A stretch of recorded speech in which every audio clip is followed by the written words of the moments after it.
اعوذ باللہ من الشیطان الرجیم، بسم اللہ الرحمن الرحیم۔ قرآن کریم میں اللہ تبارک و تعالی واضح طور پر فرماتے ہیں کہ ہم نے ہر قوم کے اندر نبی اور ڈر سنانے والا بھیجا۔ پھر حدیث مبارکہ سے ہمیں پتہ چلتا ہے کہ پوری دنیا کی ہر ایک قوم اور ہر ایک جگہ انسانیت جہاں آباد تھی 1,24,000 پیغمبر بھیجے گئے، لیکن نام سے ذکر صرف اور صرف 25 پیغمبروں کا ہے، کیونکہ اگر ان سب کے نام، زندگی اور قوموں کے حالات بیان ہوتے تو یہ قرآن کریم ہدایت اور عبرت کی کتاب کے بجائے تاریخ کی کتاب زیادہ معلوم ہوتی، اس لیے ان کا ذکر کرنا ضروری نہیں تھا۔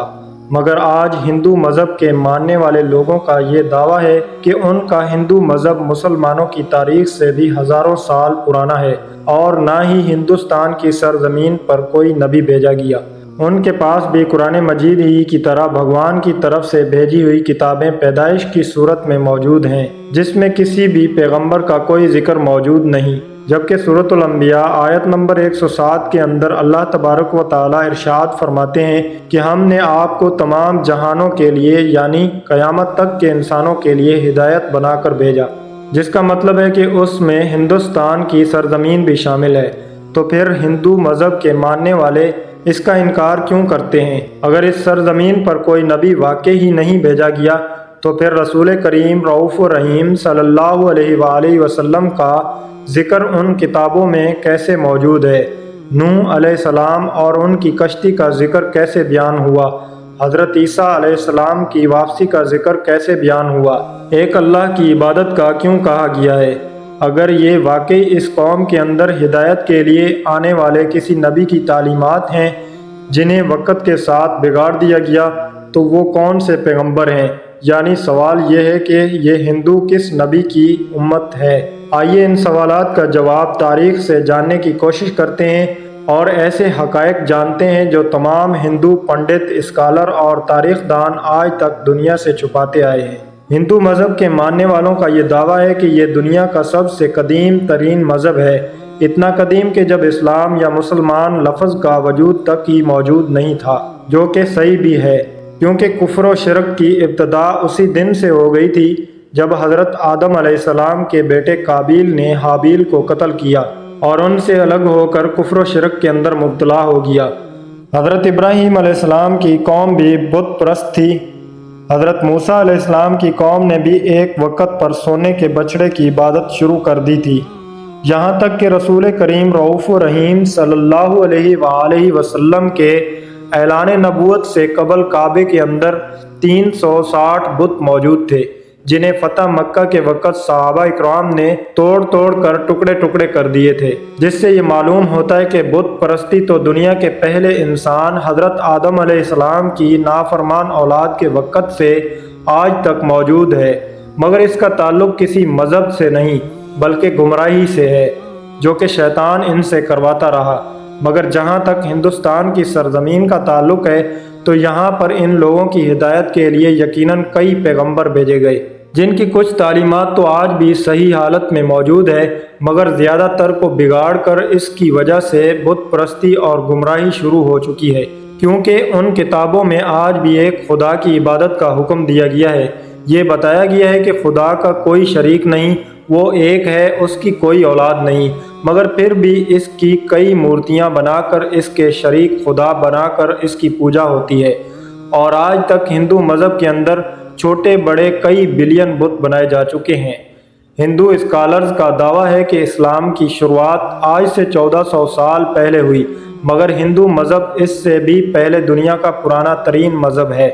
اس لیے اسلام کا ہندوستان کی سرزمین سے کوئی تعلق نہیں۔ مگر یہ کم عقل اس بات کو نہیں جانتے کہ دنیا کا پہلا پیغمبر ہی ہندوستان کی سرزمین پر اتارا گیا تھا۔ جی ہاں، حضرت آدم علیہ السلام کو دنیا میں اس وقت ہندوستان کی سرزمین سری لنکا کی پہاڑی پر اتارا گیا تھا، جہاں آج بھی ان کے قدم کا نشان موجود ہے، یعنی سرزمین پر پہلا ہی قدم ایک مسلمان اور پیغمبر نے رکھا، جس کا مطلب اسلام کی ابتدا عرب سے نہیں بلکہ ہندوستان سے ہوئی، کیونکہ مسلمان لفظ کا مطلب ہے اپنی خواہشوں کو رب کے حوالے کرنے والا، اللہ کا حکم ماننے والا انسان۔ حیرت انگیز طور پر لفظ آدم بھی سنسکرت زبان کا لفظ ہے، جو کہ ہندوستان کی سرزمین کی زبان ہے، نہ کہ عرب کی زبان، جس کا سنسکرت زبان میں مطلب ہے پہلا، شروعاتی یا اوریجنل۔ آدم علیہ السلام کی اولاد، جنہیں قدیم سنسکرت کی کتابوں کے اندر منو کہہ کر پکارا گیا ہے، اگر ہندو کسی طرح سے ان کے وجود کا انکار کرنے کی کوشش کرے تو ایسا بالکل ناممکن ہے، کیونکہ ان کی مقدس کتاب رگ وید اور وویش پرانا میں آدم علیہ السلام کی تخلیق، فرشتوں کا انہیں سجدہ کرنا، آدم علیہ السلام سے حضرت حوا علیہ السلام کی تخلیق، شیطان کا ان دونوں کو بہکا کر جنت سے نکلوانا اور پھر زمین پر اتارنے کا ذکر واضح طور پر موجود ہے۔ وویش پرانا چیپٹر 427 کے اندر یہ تمام واقعات بیان ہیں، بالکل ایسے ہی جیسے قرآن پاک کی سورہ بقرہ اور انجیل مقدس میں بھی ہیں۔ متیس پرانا میں لکھا ہے کہ خدا نے آدم علیہ السلام کے جسم کو 2 حصوں میں تقسیم کیا، ایک کو سمبھوا منو یعنی آدم اور دوسرے کو فیمیل یعنی شتر پاکا بنایا، جنہیں مسلمان حضرت بی بی حوا علیہ السلام کے نام سے جانتے ہیں۔ اس کا مطلب ہے کہ اگر ان تینوں دنیا کی سب سے بڑی نایاب کتابوں کے اندر ایک جیسی چیزیں موجود ہیں تو ان کا سورس بھی ایک ہی ہونا چاہیے، یعنی ایک خدا۔ سری لنکا کی سرزمین سے ہندوستان کی سرزمین کو جوڑنے کے لیے قدیم ترین قدرتی پل آج بھی ہزاروں سالوں سے پانی کے درمیان موجود ہے، جس کا بنانا کوئی اتفاق نہیں ہے۔ اس کے بعد سب سے اہم سوال یہ ہے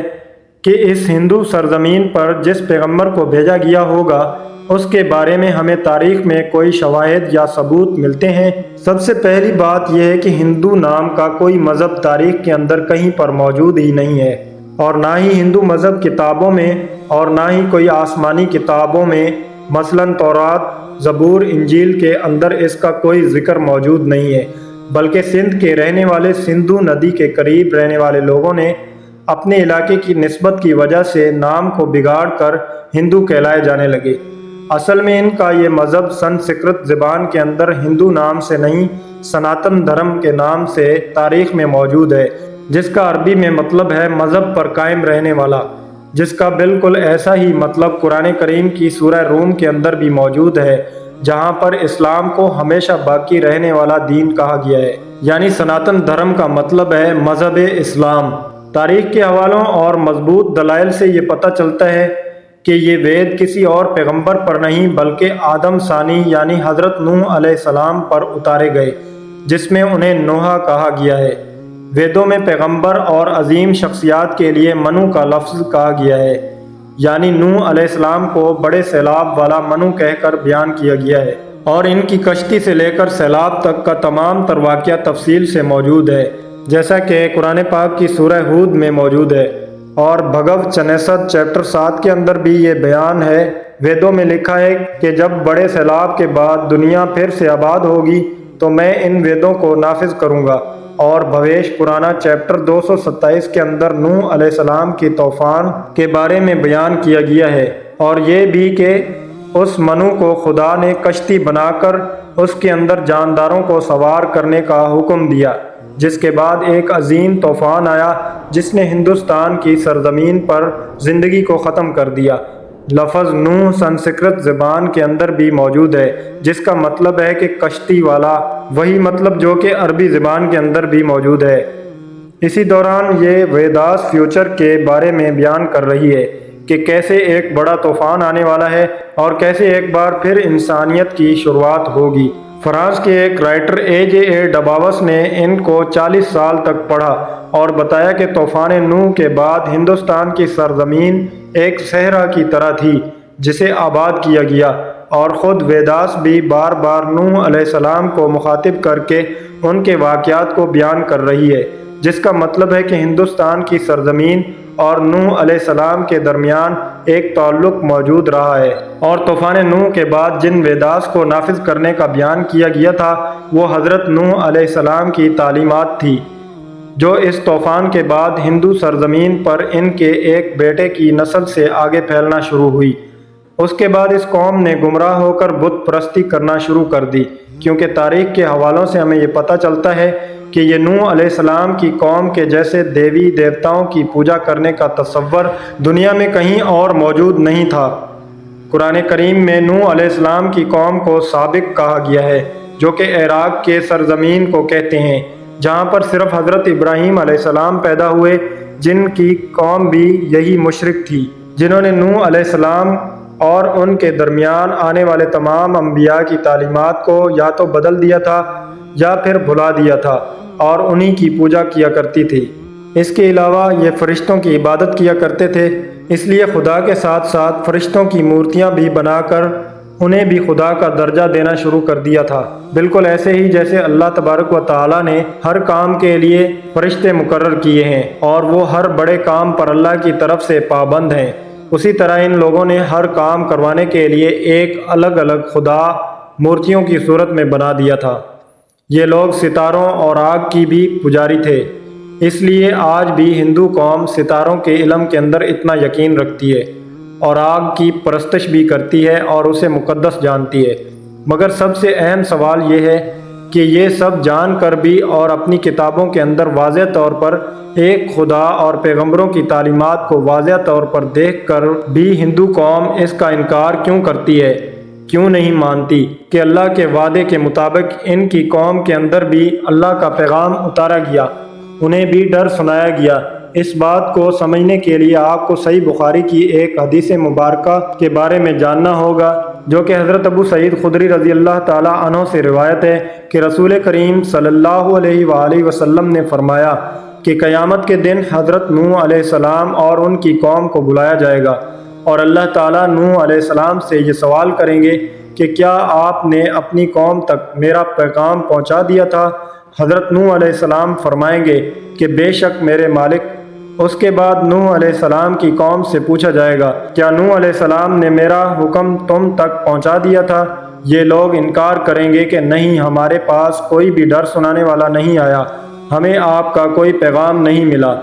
اللہ تبارک و تعالیٰ نوح علیہ السلام سے فرمائیں گے کہ آپ کا گواہ کون ہے؟ وہ فرمائیں گے کہ حضرت محمد مصطفیٰ صلی اللہ علیہ وآلہ وسلم اور ان کی امت۔ پھر تم لوگوں کو پیش کیا جائے گا اور تم لوگ گواہی دینا کہ نوح علیہ السلام نے اپنا پیغام یا اللہ کا پیغام پہنچا دیا تھا۔ جس کے بعد نبی کریم رؤوف و رحیم صلی اللہ علیہ وآلہ وسلم نے سورہ بقرہ کی آیت نمبر 143 پڑھی، اور اسی طرح سے ہم نے تمہیں امت وسطیٰ بنایا، یعنی درمیانی امت بنا دیا، تاکہ تم لوگوں پر گواہ رہو اور رسول تم پر گواہ رہیں۔ جس سے یہ ثابت ہوا کہ ہندو قوم کبھی اپنے نبی نوح علیہ السلام کی تعلیمات یا کسی اور پیغمبر کو تسلیم نہیں کریں گے، اور ہندوستان کی سرزمین کا اصل مذہب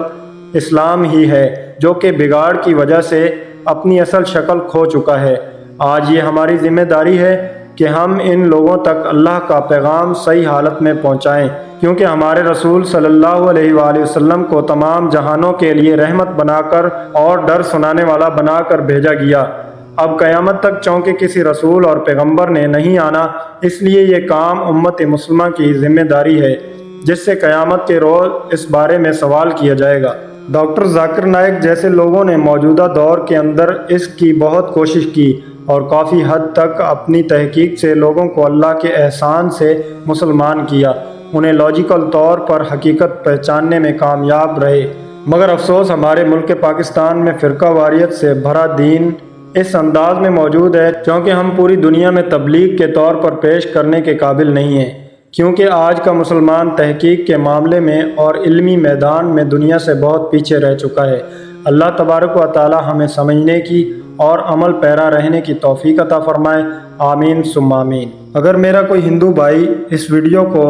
دیکھ رہا ہے تو میری اس سے گزارش ہے کہ تمام ہندو مسلم کی نفرتیں ایک طرف رکھتے ہوئے اپنی پرانی ہندو دھرم کی جتنی بھی کتابیں ہیں ان کو بھی پڑھے اور قرآن پاک کو بھی سامنے رکھے اور خود مشاہدہ کرے، کیونکہ شیطان انسان کو تباہ کرنے کی قسم کھا چکا ہے۔ تو آپ دوستوں سے گزارش ہے کہ اپنی کامیابی کے لیے اور سیدھے راستے کے لیے خود تحقیق کریں اور خود عمل کریں اور خود سمجھیں۔ اللہ تبارک و تعالی سے دعا ہے کہ ہر انسان کو صحیح سمجھ عطا فرمائے اور سیدھے راستے پر چلنے کی توفیق عطا فرمائے۔ دوستو ہم امید کرتے ہیں کہ آپ کو ہماری آج کی یہ ویڈیو ضرور پسند آئی ہوگی۔ اگر ویڈیو اچھی لگی ہو تو لائک کر کے ہمارے چینل کو سبسکرائب کر دیجئے اور کمنٹ کر کے اپنی رائے کا اظہار ضرور کیجئے اور بیل آئیکن کو پریس کر دیں تاکہ ہماری نئی آنے والی ویڈیوز کا نوٹیفیکیشن آپ کو ملتا رہے۔ انشاءاللہ زندگی رہی تو ایک نئی ویڈیو کے ساتھ حاضر ہوں گے، تب تک اجازت دیجئے، اللہ نگہبان۔